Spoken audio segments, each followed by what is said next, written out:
फरिश्ता family की विशेष प्रस्तुति निश्चय बुद्धि विजयंती सीरीज पार्ट 10।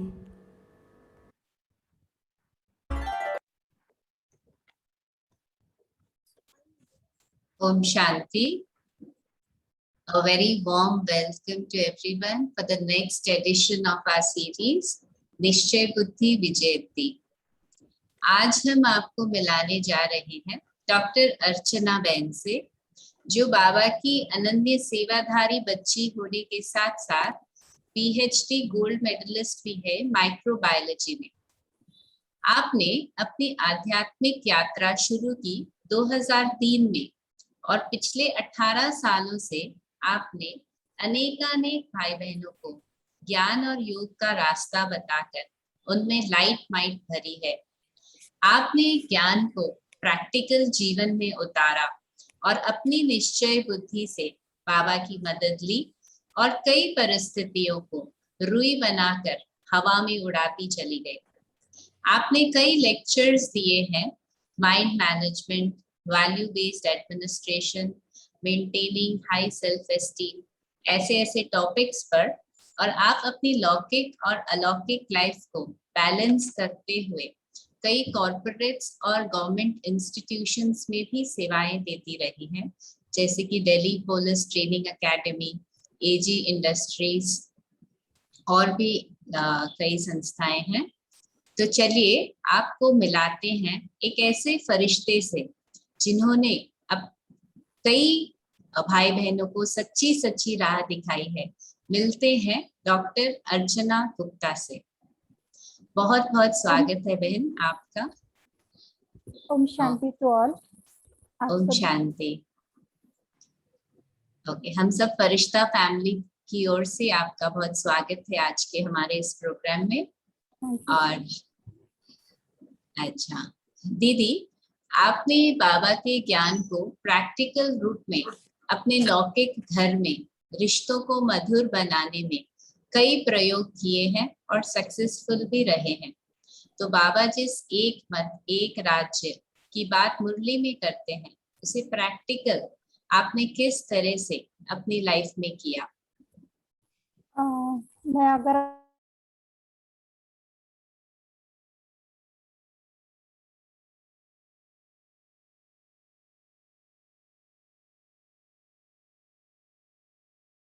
अनम्यूट करो।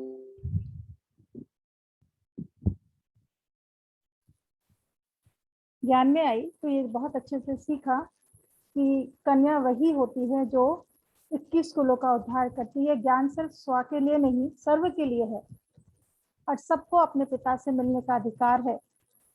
तो जब खुद को बहुत कुछ प्राप्तियां हुई तो हमारा परिवार बहुत बड़ा है।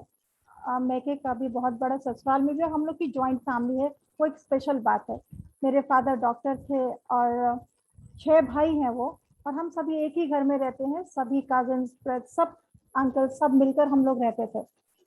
ससुराल में भी ऐसा ही घर था। मेरे फादर इन लॉ और उनके 4 ब्रदर्स थे, वो साथ में रहते थे। हमारे घर में बहुत बहुत दीप इच्छा थी कि सभी को ज्ञान प्राप्त हो।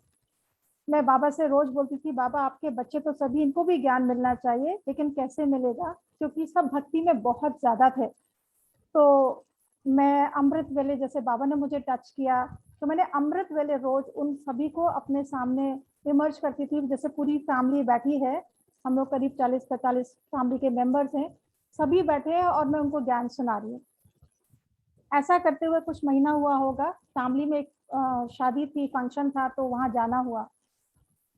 मेरे वहाँ जाने से पहले पापा, मेरे फादर जो थे वो इधर आए थे और उन्होंने ज्ञान लिया था। उससे उनके जीवन में काफी परिवर्तन आया था।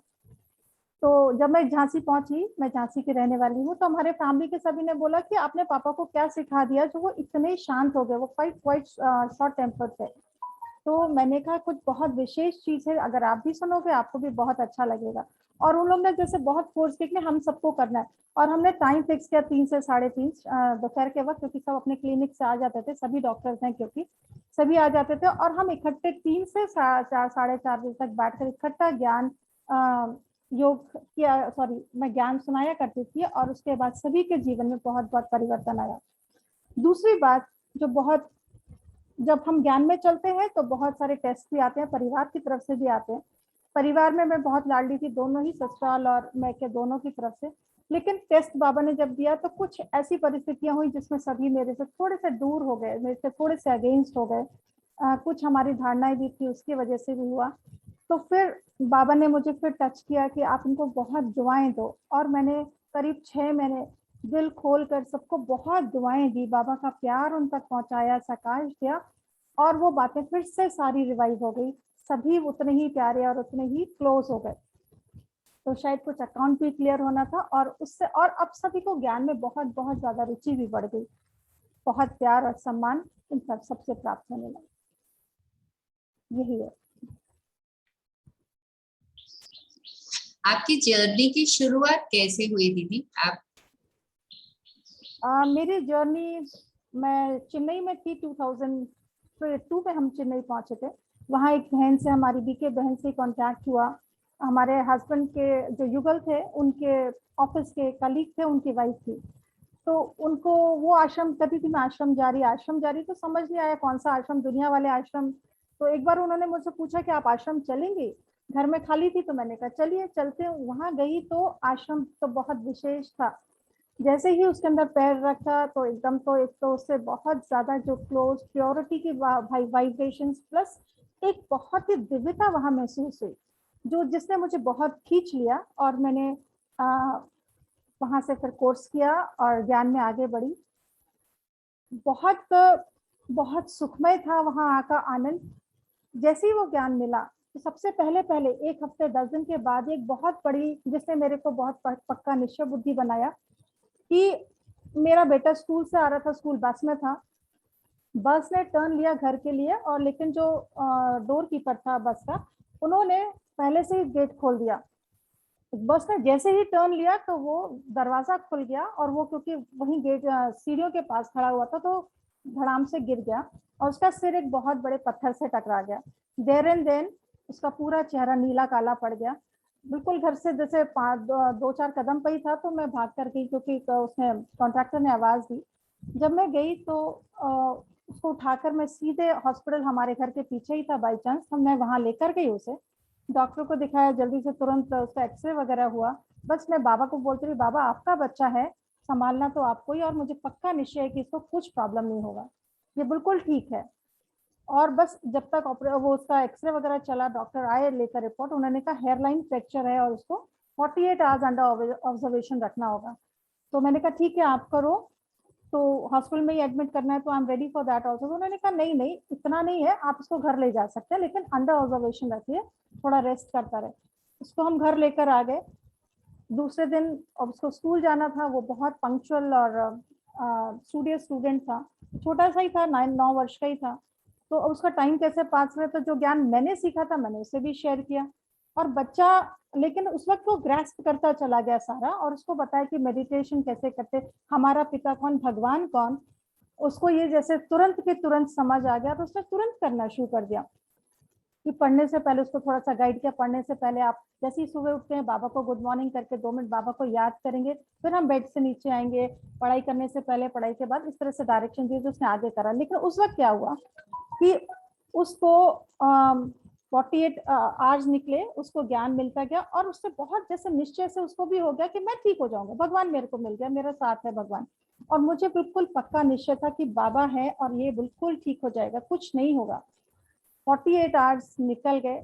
वो दूसरे दिन स्कूल चला गया, क्योंकि उसको, उसकी जो स्वेलिंग तो थी, सब कुछ था, लेकिन बोला मुझे स्कूल जाना है, तो हम उसको स्कूल लेकर गए। आकर हमने उसका एक्सरे दोबारा कराया तो डॉक्टर ने कहा he is absolutely fine, out of danger.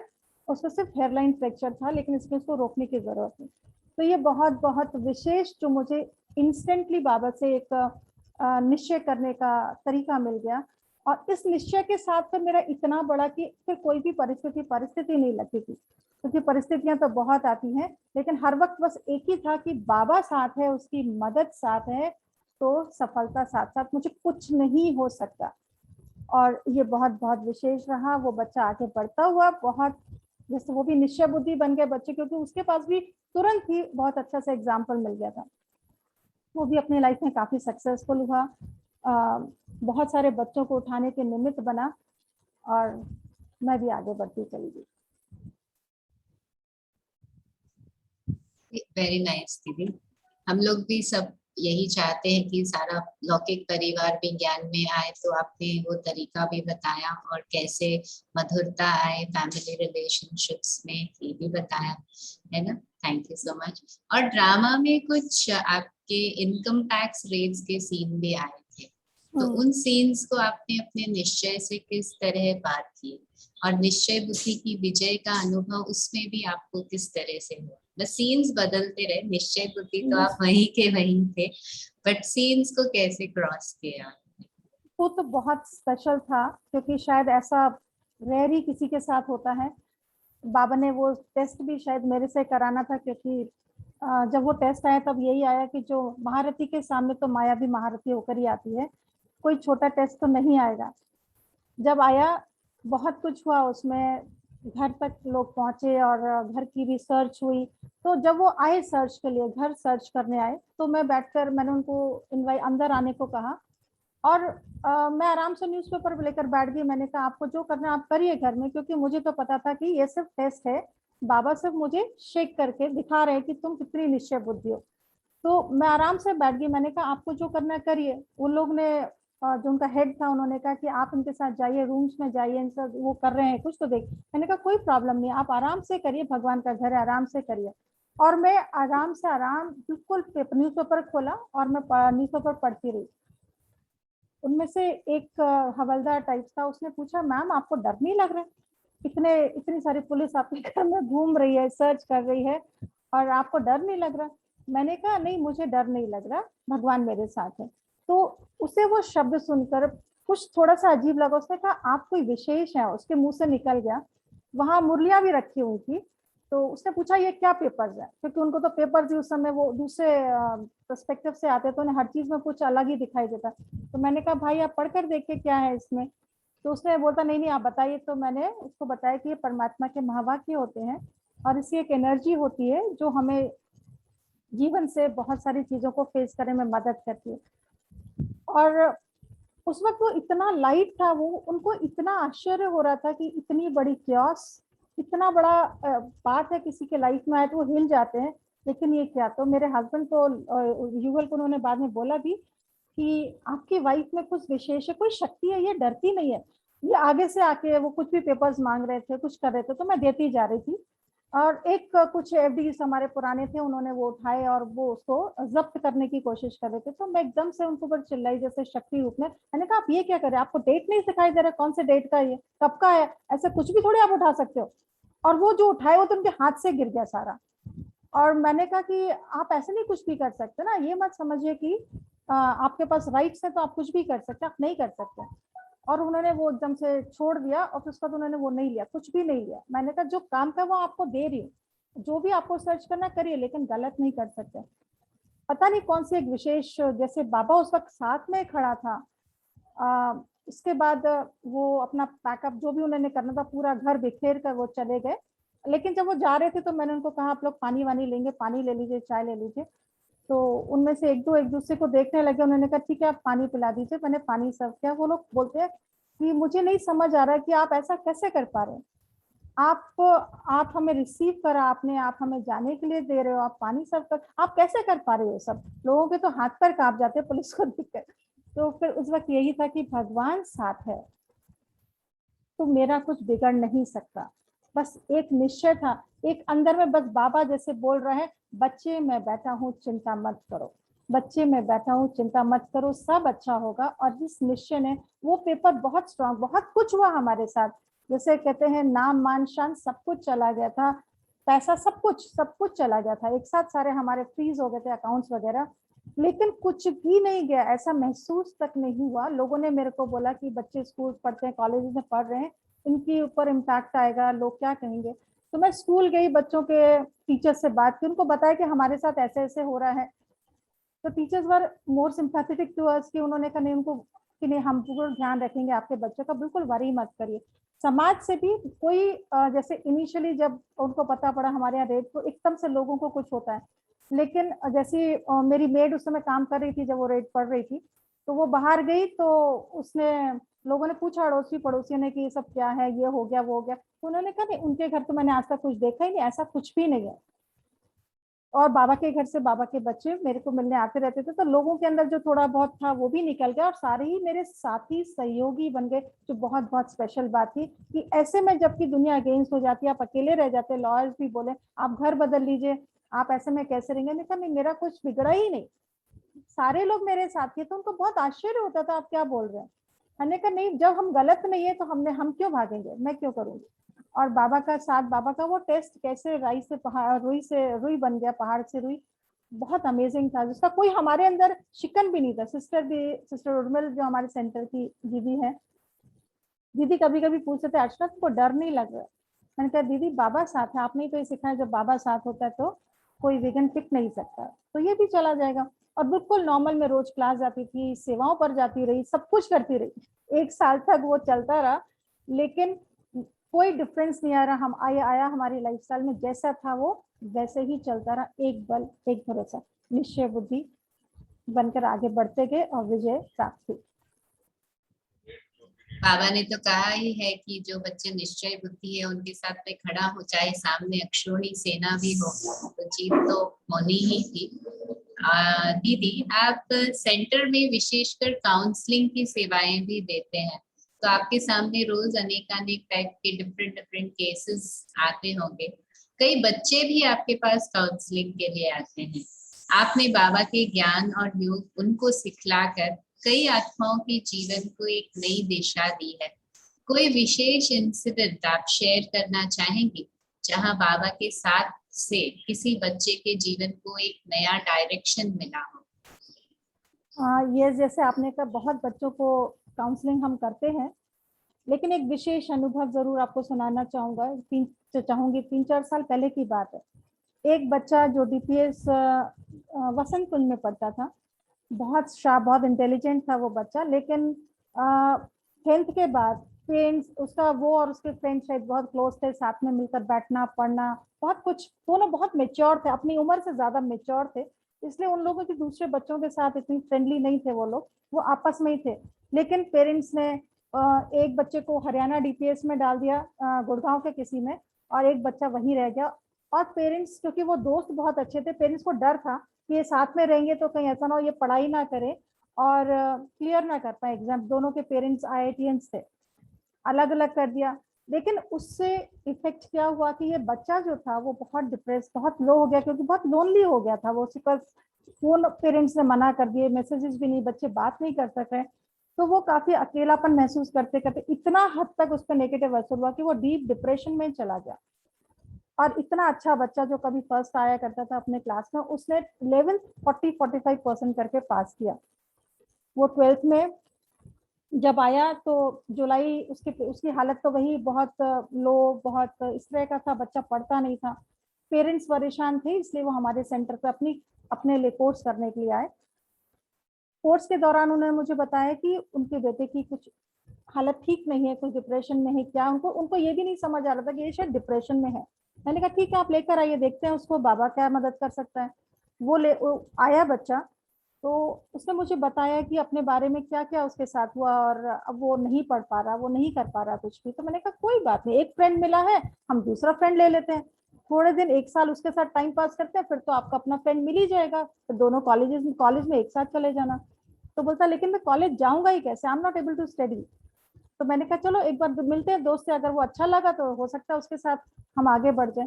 तो उसको मेडिटेशन ही दिया सीधे मैंने, और मेडिटेशन के दौरान ही उसको आत्मा परमात्मा का परिचय कराते हुए परमात्मा के साथ कनेक्ट कराया, और वो बच्चा बहुत इजीली बाबा से कनेक्ट भी हो गया। बहुत प्यार और बहुत शक्तियों से अनुभव हुई उस वक्त, उसके आंखों से पानी बहे जा रहा था, और वो जब मेडिटेशन से बाहर आया तो बहुत खुश था, बोलता ये I am so thankful I got a new friend. उसको उसके बाद मैंने कहा ठीक है, आप ऐसा करो, इसके नाम से ही एक ग्रुप बनाओ, व्हाट्सएप ग्रुप बनाओ, और आपको जो भी मैसेजेस करना है, जो भी गाइड, कुछ भी you talk to him, discussions करने होते आप उनके साथ किया करो। He started doing it. बाबा को योग करना शुरू करा उसने, और वो सारी चिटचट बाबा के साथ करना शुरू किया, और धीरे धीरे 2 महीने 3 महीने में वो डिप्रेशन से काफी हद तक बाहर आ गया। लेकिन सितंबर तब तक आ गया, और बच्चों का फर्स्ट टर्म एग्जाम हुआ, उसमें वो फेल हो गया। क्योंकि अभी तो डिप्रेशन से ही बाहर आया, पढ़ाई तो अभी नहीं शुरू कर पाया था। और स्कूल ने उनके पेरेंट्स को बोला कि आप स्कूल से निकालो, मैं इसको तो 12th में नहीं बैठने देंगे हम। उनके पेरेंट्स ने बहुत परेशान थे, वो आए कि इसका साल खराब हो जाएगा, क्या करें। मैंने कहा नहीं, आप स्कूल को रिक्वेस्ट करिए, बाबा की याद में जाएं और बाबा को साथ लेकर जाएं और टीचर से रिक्वेस्ट करें कि इस बच्चे को सिर्फ बैठने की परमिशन दें, क्योंकि पहले से इसका रिकॉर्ड तो अच्छा ही है, हमेशा ही अच्छा किया, और अभी इसकी तबीयत नहीं ठीक थी, सो ही कुड नॉट परफॉर्म, उसको एक चांस जरूर देना चाहिए। तो उन्होंने, पेरेंट्स गए, उन्होंने रिक्वेस्ट भी किया और उनको परमिशन भी मिल गई। चलो बच्चे ने कंटिन्यू किया, लेकिन अब वो बच्चा बहुत परेशान अगेन कि मैं कैसे पढ़ूंगा, मैंने तो पढ़ा ही नहीं, और हमारे पास सिर्फ 4 महीने एग्जाम के लिए। तो सितंबर तो चला गया, तो अक्टूबर, नवंबर, दिसंबर और जनवरी, फरवरी में तो प्रैक्टिकल शुरू हो जाते हैं। तो ऐसे ठीक, कोई बात नहीं, 4 महीने बहुत होते हैं। तो बोला नहीं, कैसे होते हैं। मैंने कहा देखो, मैंने भी पढ़ा है, आपको पता है 4 महीने, एक सब्जेक्ट में 15 चैप्टर्स होते हैं, आप एक महीने में सिर्फ एक सब्जेक्ट पढ़ना, 2-2, 4-4 नहीं, ऐसे नहीं करना, सिर्फ एक दिन में, 2 दिन में एक चैप्टर को पढ़ना है, वो बस थरो करना है, दैट्स इट। और बाकी और कुछ स्टडी की टेक्निक्स भी उसे समझा दी। उसने पढ़ना शुरू किया। बीच बीच में कभी लो होता था तो मैंने उसको दिया हुआ था कि कभी भी आप लो फील करें, यू कैन ऑलवेज कॉल मी। तो मैं उसको बाबा की कुछ थोड़ी सी बूस्ट कर देती थी, बाबा को याद दिलाकर कि देखो बाबा हमारे साथ है, हमारे साथ तो गलत नहीं हो सकता, बाबा की मदद से ही आप आगे बढ़ना, और बाबा को जब भी लो फील करो, बाबा से कनेक्ट करो, बाबा गाइड करेगा। वो बाबा के साथ पढ़ता गया, बाबा उसको शायद बहुत नई नई टेक्निक्स टच करते गए, और वो बच्चा आगे बढ़ता चला गया। आप यकीन मानेंगे, उस बच्चे के बोर्ड्स आए और उसने 93% स्कोर किया। That was such a wonderful achievement for him. एक बच्चे ने जो फेल हो रहा था, टीचर्स बैठने भी नहीं दे रहे, उसने 93% स्कोर करा। लेकिन उसके बोर्ड तो हो गया, अब उसको कॉम्पिटिटिव एग्जाम्स में भी बैठना था, एंट्रेंस शुरू हो रहे थे। तो उसने फिर अनसॉल्व पेपर्स करने शुरू किए, तो वो नहीं कर पा रहा था।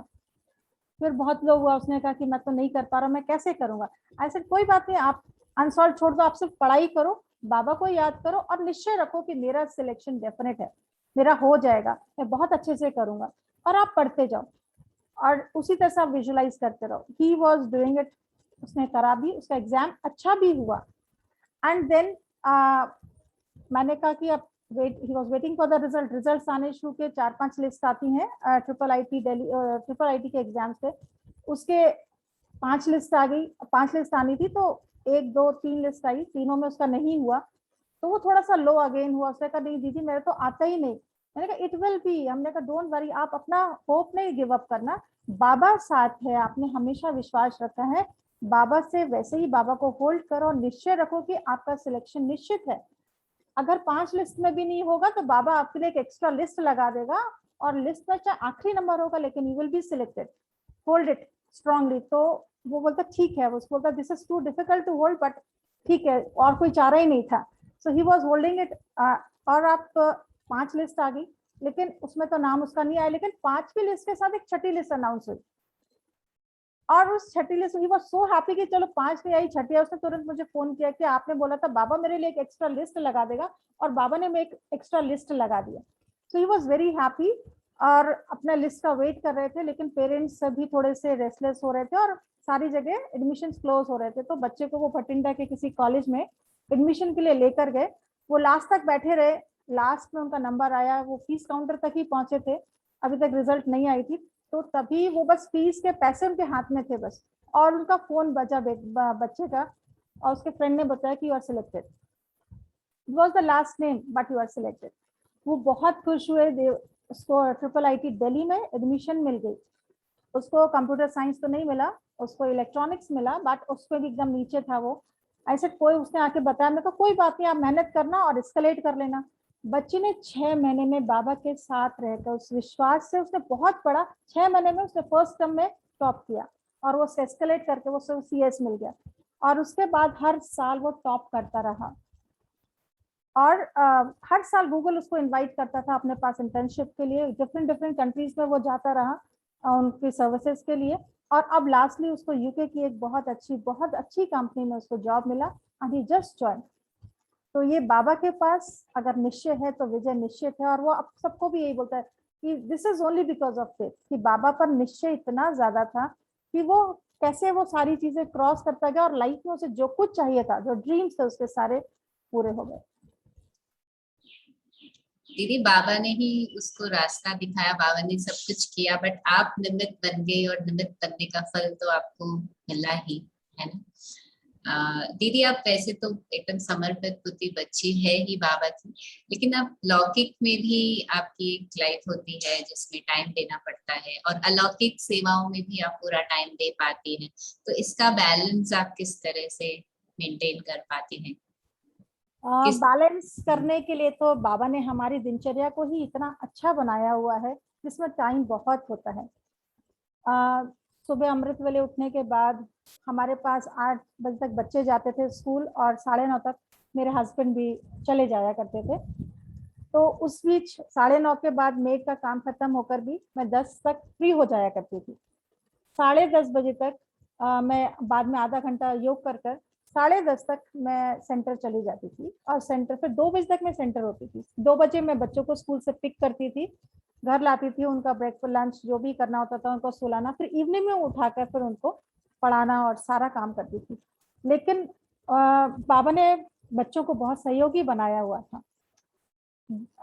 जब कभी मुझे दोपहर की सेवा पर भी जाना पड़ता था, कभी हम ORC जाते थे या कहीं भी जाते थे, आने में 2 बजे के बाद हो जाता था टाइम, तो मैं बच्चों को चाबी देकर जाती थी। वो रिक्शा लेकर घर, बहुत स्कूल बहुत दूर नहीं था घर से, तो वो घर आ जाते थे, टेबल पर खाना होता था, वो खाना वाना जब तक 2:30 पौने 3 तक हम पहुंचते थे, वो खाना वाना खाकर बैठे होते थे, फिर मैं उनके साथ होती थी हमेशा। और अगर कभी शाम को सेवा पर जाना होता था तो मैं हमेशा 5 बजे का टाइम दीदी से 5 साढ़े 5 का सेवा का टाइम ले लेती थी। तो 5 से 6:30 7 बजे तक, जब तक बच्चे अपना रिटर्न वर्क करते हैं, इस तरह का काम करते हैं, तो वो करते होते थे, तब तक मैं घर आ जाती थी। उसके बाद मुझे पढ़ाना होता था, क्योंकि बच्चों को कभी मैंने ट्यूशंस नहीं दिए, मैंने ही उन्हें हमेशा पढ़ाया। और उस पढ़ाई के साथ साथ जब वो खाली होते थे, वो पढ़ रहे होते थे, तो मैं अपना योग करने लग जाती थी। तो मुझे योग के लिए, अपनी पढ़ाई के लिए, अपनी पर्सनल पढ़ाई के लिए और बाबा की सेवा के लिए बहुत बहुत टाइम दिया। मुझे कभी ऐसा नहीं लगा कि मुझे कश्मकश है, टाइम निकालना पड़ रहा है, मुश्किल हो रहा है, ऐसा नहीं फील हुआ। बहुत इजीली, और अंदर में एक संकल्प भी हमेशा रहता था कि मुझे बाबा का सहयोगी हर हाल में बनना है। बाबा ने कहा जो मेरे सहयोगी हैं उन्हें मेरा सहयोग हमेशा प्राप्त होता है जब आई वेल होती है। तो हमेशा लगता था, बच्चों को भी ये बात बहुत पक्की थी कि अगर मम्मी ने बाबा की सेवा नहीं की या हमने बाबा के साथ सहयोग नहीं किया, तो जब हमें जरूरत पड़ेगी बाबा सहयोग नहीं करेंगे। तो वो भी हमेशा कहते थे कि अगर बाबा ने बुलाया, कोई मैसेज भी मेरे पास आया और अगर मुझे लगता था कभी कि टाइट है, शायद नहीं हो पाएगा, तो वो कहते थे कि मम्मी ये सेवा ही तो है ना, हम मैनेज कर लेंगे, आप जाओ। तो ये बहुत बड़ा बच्चों का सहयोग था कि बच्चों ने कभी मुझे मना नहीं किया, मेरे युगल ने भी कभी हमें मना नहीं किया। वो ज्ञान में तो मेरे 10 साल के बाद आए, लेकिन उनका भी बहुत मुझे सहयोग हमेशा मिला, इसीलिए शायद मैं आगे बढ़ पाई। तो मुझे लगता है जिसके पास सेवा करने का उमंग होता है या चाहता दिल होती है, तो बाबा का सहयोग उसे ऑटोमेटिकली मिलता है और वो अपने आप कराता जाता है। तो हमें ये सोचना नहीं पड़ता कि मैं टाइम निकालूं और कैसे करूं, सिर्फ संकल्प भर रखना होता है कि मुझे बाबा के साथ सच्चे दिल से सहयोगी बनना है, और वो हो जाता है। तो कभी कभी हम कहते हैं हम अपने लौकिक कार्य में बिजी हैं, तो आपने हमें बताया कि लौकिक अलौकिक ज्ञान योग धारणा सेवा सब में परफेक्ट बना जा सकता है, और वही 24 घंटों में सब कुछ को पैक किया जा सकता है। तो दीदी बहुत अच्छा लगा आपसे बात करके। आपने किसी की जिंदगी को एक नई राह देना, वो भी ऐसी राह जो खुद सर्वशक्तिमान ने बताई हो, और जिस राह पर स्वयं वही साथी हो। तो आपने तो बहुत दुआएं भी कमाई हैं और कमा भी रहे हो पहले भी, और आज भी आप माला माल तो बन ही गए हो, और हमें भी वो रास्ता बताया आपने।